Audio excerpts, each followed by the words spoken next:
Hello guys, कैसे हैं आप सभी। तो आज हम समझने वाले हैं वाइट कॉलर क्राइम क्या होता है। तो जैसा कि मैंने लिख रखा है, अगर आप इसका स्क्रीनशॉट लेना चाहें तो ले सकते हैं। तो चलिए इसे समझते हैं। मोड वाइट कॉलर क्राइम और सोशियो इकोनॉमिक क्राइम ऑफेंस दोनों ही अलग अलग हैं। सोशियो इकोनॉमिक क्राइम ज़्यादा बड़ा होता है वाइट कॉलर क्राइम के। वाइट कॉलर क्राइम क्या होता है, अगर किसी ने फाइनेंशियल स्टेटमेंट का कोई बैंक मैनेजर है, उसने कुछ फॉल्स स्टेटमेंट दे के अपने पर्सनल गेन किया, तो अगर हम देखा जाए तो इसमें मेंसरिया की ज़रूरत नहीं होती है। जैसा कि मैं लिख रखा है, एक्टस नॉन फेसेट्रियम निसी मेंसेट्रिया, कि कोई भी क्राइम करने के लिए हमें क्या चाहिए होती है कि मेंसरिया, उसका गिल्टी माइंड देखते हैं हम, कि उसका ये करने का दिमाग, उसने सोचा कि नहीं किया, हम उसकी मानसिकता जानने की कोशिश करते हैं। बट इसमें ऐसा कुछ भी नहीं, क्योंकि ये ज़्यादा वाइडर क्राइम है, बहुत बड़ा क्राइम है। मैंने यहाँ पे कीवर्ड्स भी लिख रखी हैं। वाइट कॉलर क्राइम्स में हम पढ़ने वाले हैं। White collar crime, socio economic offence, organise crime, occupational, traditional crime, ये सब कौन कौन से क्राइम होते हैं। सबको लगता है, अधिकतर बच्चों को लगता है कि वाइट कॉलर क्राइम और सोशियो इकोनॉमिक ऑफेंस एक ही होते हैं, बट डिफरेंस है इसमें। Concept of white collar crime, ये बहुत ज़्यादा सीरियस क्राइम है मॉडर्न क्रिमिनलिटी में। Traditional crime, white collar crime committed by educated person, ये पढ़े लिखे लोग करते ज़्यादातर, रिस्पेक्टेबल, जो ज़्यादा सोशल इन्फ्लुएंस है, वो अपने ऑक्यूपेशन के दौरान करते हैं। ये चीज़ बहुत ही अलग करती है सोशो इकोनॉमिक ऑफेंस को वाइट कॉलर क्राइम में।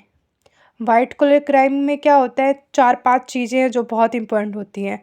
इससे पहले हम डिफिनेशन जान लेते हैं, जो सदरलैंड की डिफिनेशन में। सदरलैंड ने कहा कि white collar crime is a crime committed by a person of respectability, जिसकी बहुत इज्जत है समाज में, हाई सोशल स्टेटस है, इन द कोर्स मतलब ड्यूरिंग ऑफ हिज ऑक्यूपेशन, मतलब अपने ऑक्यूपेशन के दौरान वो काम कर रहे हैं।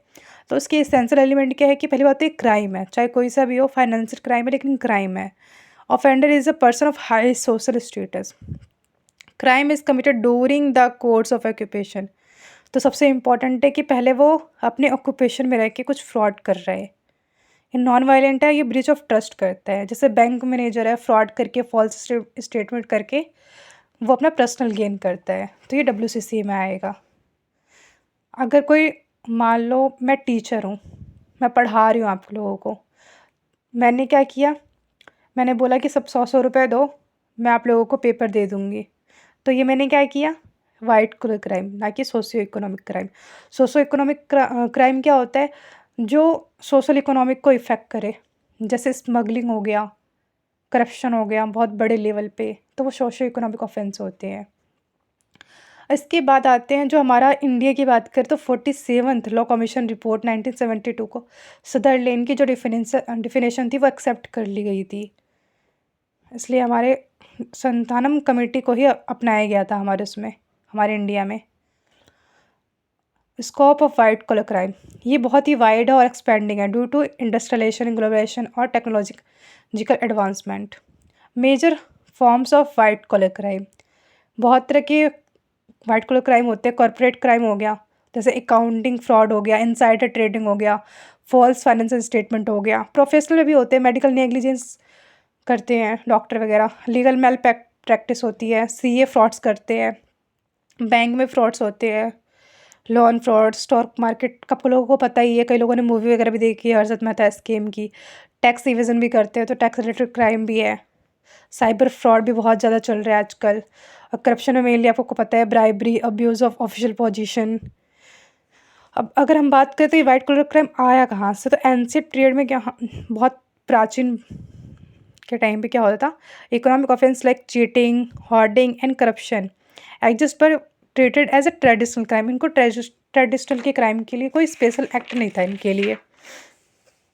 18th सेंचुरी में क्या हुआ, 18th सेंचुरी मतलब 17th की समथिंग, 1710 से लेके 18 तक एडवांस चलती है ना, तो अभी जैसे अभी 21st सेंचुरी चल रही है। तो 18th सेंचुरी में the South Sea bubble in England led to the bubble act. Bubble act लेके आए थे, इंग्लैंड में सबसे पहले आया था ऐसा कुछ एक्ट। जो फाइनेंशियल से डील करता हो, तो ये डील करता है as early attempt to control large scale financial fraud. After the first world war industrialisation हो गया, इकोनॉमिक एक्सपेंशन हो गया, बहुत ज़्यादा कॉम्प्लेक्स हो गया, फाइनेंशियल एक्टिविटीज़ ज़्यादा होने लगी, तो एथनिकल स्टैंडर्ड डिक्लीन हो गया पूरी तरीके से, leading to more white collar crime. अब सदरलैंड कंट्रीब्यूशन है, जो कंट्रीब्यूशन आया वो 1939 से 1940 के बीच में आया।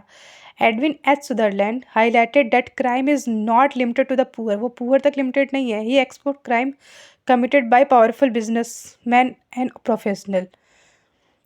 इंडो डेवलपमेंट जबकि बता रखा है कि संथरम कमेटी रिपोर्ट 1964 को आई गई थी। इसमें हाईलाइट किया गया था करप्शन को एंड इकोनॉमिक ऑफेंस को। और 47th commission report 1970 it firmly recognised white collar crime and enactment of special law. बहुत सारे लॉ इन्होंने लेके आए, जैसे prevention of corruption act, companies act, PMLA act, SEBI act. अगर हम देखें कि इसके पीछे रीज़न क्या है, तो लोग कहते हैं कि भाई कल को तुम्हारे पड़ोसी के पास बहुत पैसा है, वो कैसे कमा रहे हैं, अच्छा वो तो ऐसे कमा रहे हैं, हम भी। तो लालच आ जाती है लोगों में पैसे के लिए, तो वो फ्रॉड के कॉर्पोरेट फ्रॉड कर लेते हैं।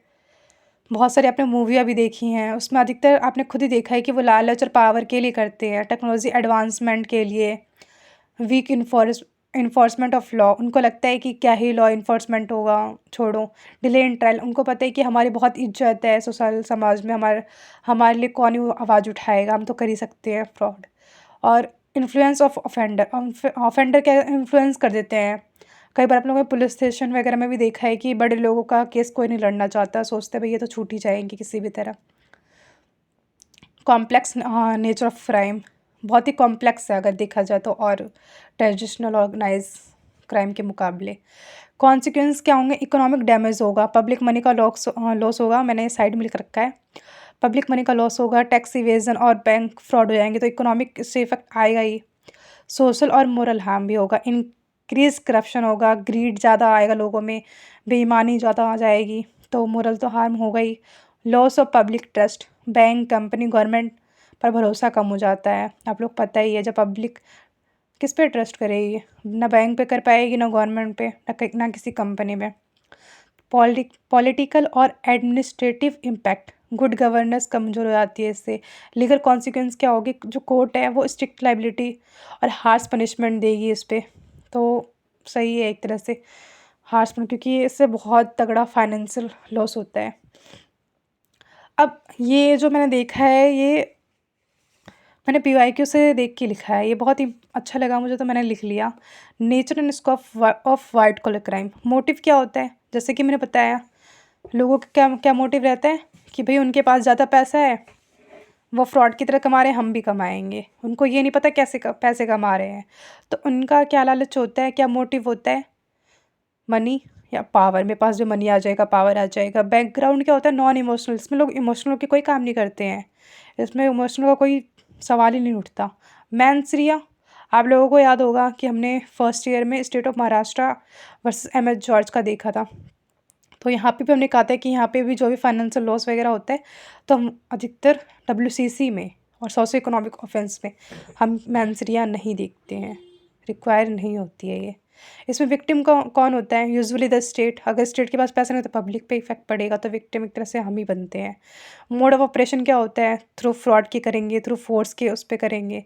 नेचर ऑफ लाइबिलिटी क्या होती है, नेचर ऑफ लाइबिलिटी बहुत ही स्ट्रिक्ट होती है, स्ट्रिक्ट एब्सोल्यूट होता है, क्योंकि बिकॉज ग्रेटर फाइनेंशियल लॉस होता है हमारे स्टेट को, हमारी कंट्री को।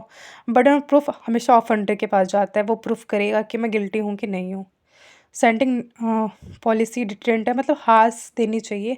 तो आज की वीडियो हमारी यही थी, वाइट कॉलर क्राइम की यूनिट 1 की। नेक्स्ट वीडियो में मैं डिफरेंस बताऊंगी, what is the difference between white collar crime and socio economic crime, offences क्या होते हैं, दोनों में क्या अंतर है। तो थैंक यू फॉर वॉचिंग।